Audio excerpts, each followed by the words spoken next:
Is there a best exercise as you age? I used to suffer from back and knee pain, and my doctors told me that it was just wear and tear and it wouldn't get any better. I was in my 20s at the time, and with likely 60 years ahead of me, to be told that my knees and my back were just going to get worse with 75% of my life ahead of me, the future didn't look bright. I now know that the doctor's knowledge was limited to medicine because for the last 15 years or so, I've been able to run regularly. I've been able to do 10K and I've been able to lift weights at least twice a week during that time too.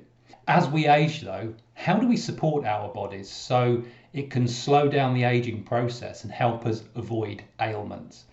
That's what I want to know. And to answer the questions that I've got about the best exercise as you age, I'm joined by Sarah Taylor, a 21 times world champion bodybuilder. So, Sarah, are there specific exercises that really suit us as we age? Well, yes, but let's just take a look at why it's important to exercise as we age, particularly for the sort of over 65s. Stability and falling over is actually a really huge deal. So in the US, there was a study done recently, and every 11 seconds, an older adult is admitted to the emergency room for a fall-related injury. And every 19 minutes, a senior dies from a fall. So regular exercise and keeping your body, I guess, supple and flexible and strong and stable can reduce the likelihood of falling by about 23%. And it's not just that. So regular exercise, just boosts your energy, it boosts your mood, your sort of thinking capacity. It can reduce the risk of diseases such as Alzheimer's or dementia by nearly 50%. And then, of course, there's also other sort of diseases that we know that it can benefit, such as heart disease, osteoporosis, depression, and diabetes are very common ones.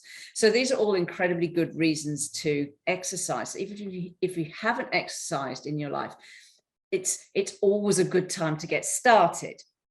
But then I guess the question is, what exercise do we do to get started? I mean, if you haven't exercised regularly for a while, then you wouldn't want to launch into CrossFit, for example, because you're going to injure yourself.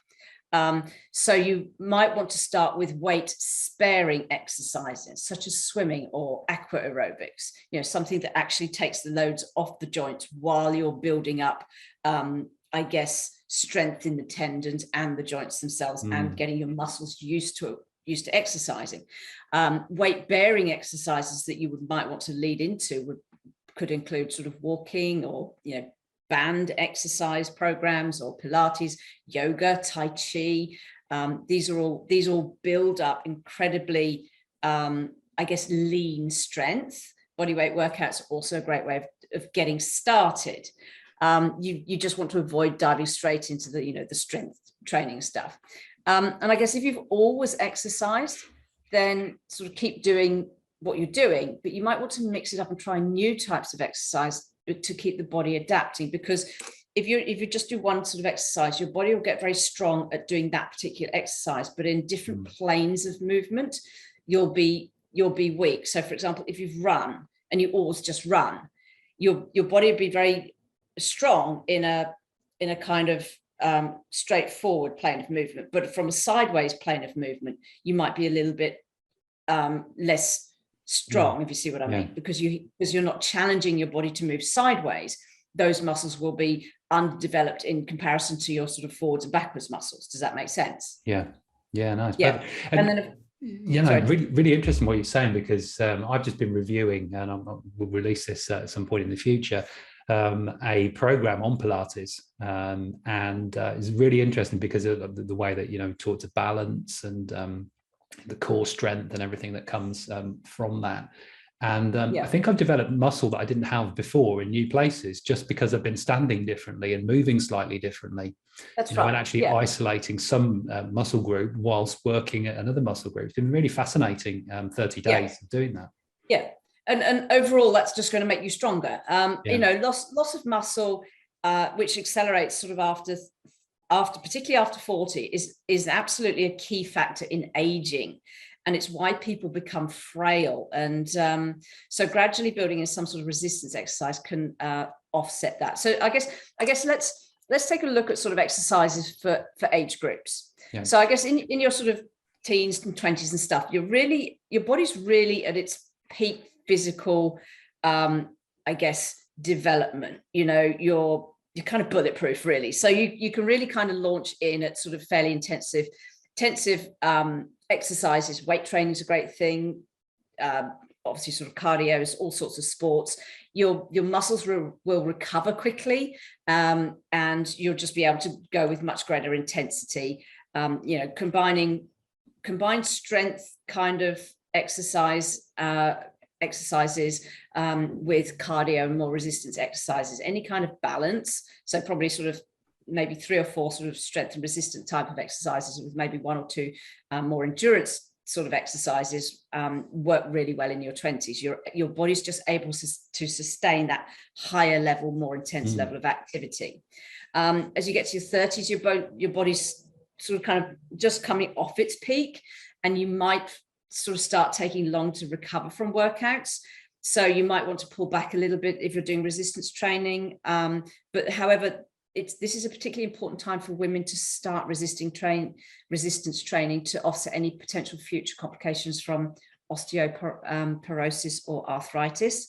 And for women who do take on more resistance activities in their 30s, then focusing on big compound movements such as squats or deadlifts and stuff, getting the most bang for buck, not only out of the exercise and that hits the most amount of muscles, but also, I guess, in terms of timing as well.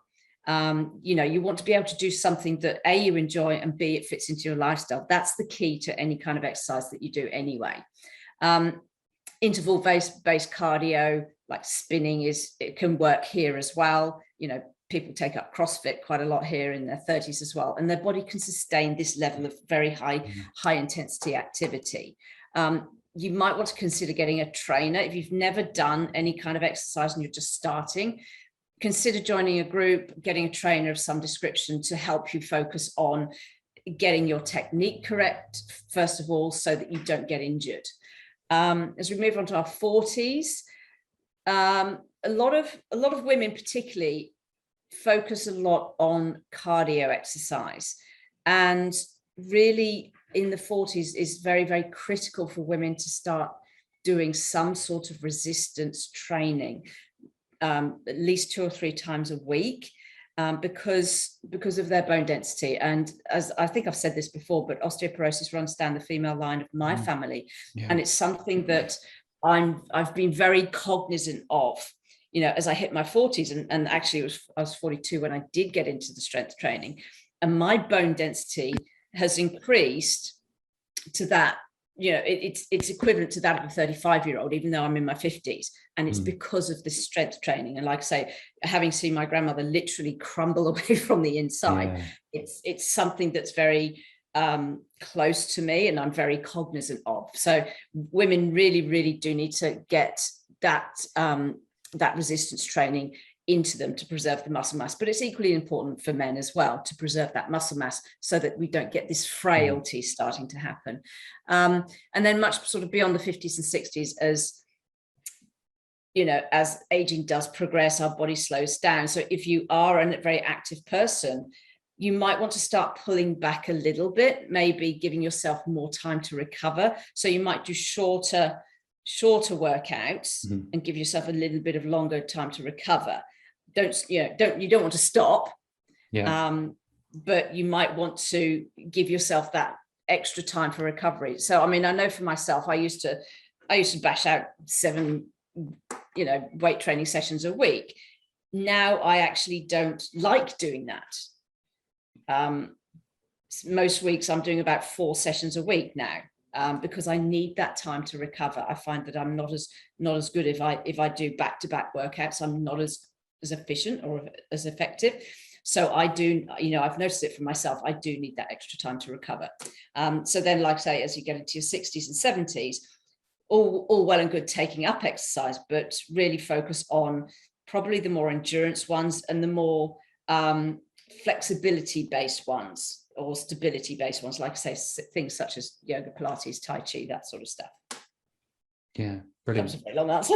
It was, yeah. No, thank you, though. Here's one that you could probably answer very quickly, though. Are some exercises better suited for men or women? No, not really. Thought that might be a short one. Yeah, well, it's kind of yes and no. I mean, there are going to be sort of exercises that men are more inclined to do, and there are exercises that women are more inclined to do. I mean, we've already sort of said that, you know, women are more inclined to do sort of cardio workouts rather than weight training. Men are more likely to do weight training, for example. But here's the thing, you know, CrossFit, you have to give CrossFit some credit here. CrossFit's done a fabulous job in getting more women into weights, and you know, lifting weights, building that muscle, or at least creating a base of muscle is far better for your body composition and your metabolism than sort of endurance-based sports. So yes and no, but here's something that could work, you know, people could think about, for example. So if you're a female who's doing a lot of cardio, you might want to reach for the weight. If you're a guy who's doing a lot of sort of intense, heavy kind of exercise, you might actually want to consider doing something like Pilates or yoga to increase that flexibility and mobility, you know, particularly in today's culture where we're sitting more than ever and like we're glued to our smartphones. Things like yoga will lead to healthier posture, better spinal alignment. You'll have less chance of getting back problems. You know, you'll just have more, you know, looser muscles. So there's an awful lot of benefits for doing something that's kind of diametrically opposed to whatever your main exercise is. So do you know what? I think you've actually answered nearly every one of the questions that I had for you today already. Sorry. Is there anything that you want to elaborate on or add to? I guess really, if you're looking to build an exercise routine that's the best as you age, really it can be the same at whatever age it is, I think, really. And it really needs to be a mix of weight bearing, potentially strength and resistance training, plus more endurance-based flexibility work, because that's going to give you the best overall, I guess, what's the word I'm looking for? The best overall body composition. And it's like I say, because you know, if you're mixing up your exercises, your body's continually having to adapt, and it'll just make you overall, it'll make you much stronger and less prone to a particular, you know, injuries that might come from overuse from just doing one particular exercise. Nice one. So always like to lead with a challenge, something that turns what we've been talking about into a practical first step for everyone. So what would your challenge be for people today? Well, I would actually do what I've sort of alluded to, is do something that's diametrically opposed or different to what your main activity is. So for you, you're a runner. And you've already sort of said that you've started doing some other exercise, and you've noticed how your body's changed just in 30 days from doing that. So I would encourage that. So maybe do some yoga, do some Tai Chi, do some Pilates, do some swimming, you know, anything that gets your body moving in a different way. I wouldn't recommend, potentially, if your primary exercise is something like running, I wouldn't recommend launching into something like tennis. Tennis is incredibly hard on the body, and you know, you could get your shoulders could get injured incredibly easily. You know, this is how I injured my shoulders, because I was a gymnast and a swimmer my whole life. My joints were hyper flexible, so playing something like tennis, I didn't have the structural strength to deal with the impact that you get from tennis. You do have to be a little bit careful, but you know, taking up something like swimming, that would be great for your body. If you're a runner, you know, something like swimming would be great. I do strength training, but I love cycling, you know, and walking as well. I mean, just to mention a little bit more on that, for people watching, what I found with changing what I was doing for working out, just added in this Pilates workout, half an hour every day. What it did, because it's stretched and bent me in different ways than I was used to. And also within this program that I did, there was about 3 hours of using rollers and massage balls to relieve tension. And what I've found is that when I go out for a run, I can actually feel the difference in the way that my legs are working. Before, I think they must have been very, very tight and just working in a sort of very restrained kind of way. I've now got a longer stride. Feels better to be out there running. Feels nicer to be walking around actually as well. So it's made a big difference in that sense.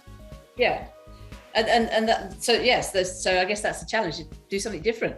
Do something different. Nice one. Thank you, Sarah. Always appreciate your time. At the end of each interview, I ask our experts to leave us with a challenge. It's just something that we can try. If it works for you and you like it, just keep doing it. If it doesn't work for you, then just throw the idea out and keep looking for something that does work for you. I'm going to be trying this week's challenge. You can see my findings from this challenge in our challenge roundup video, which is a monthly summary covering all of the challenges our experts have shared. To get that video and all of our latest health and wellness uploads, including interviews and reviews, subscribe and hit the bell so you get notified whenever we post. And if this channel can help your friends and family, please share it with them too. If you want to get proactive with your health, Total Wellness Club are developing health quests over at questly.life. Join while we're developing the site and get access to health quests that immediately personalise your health.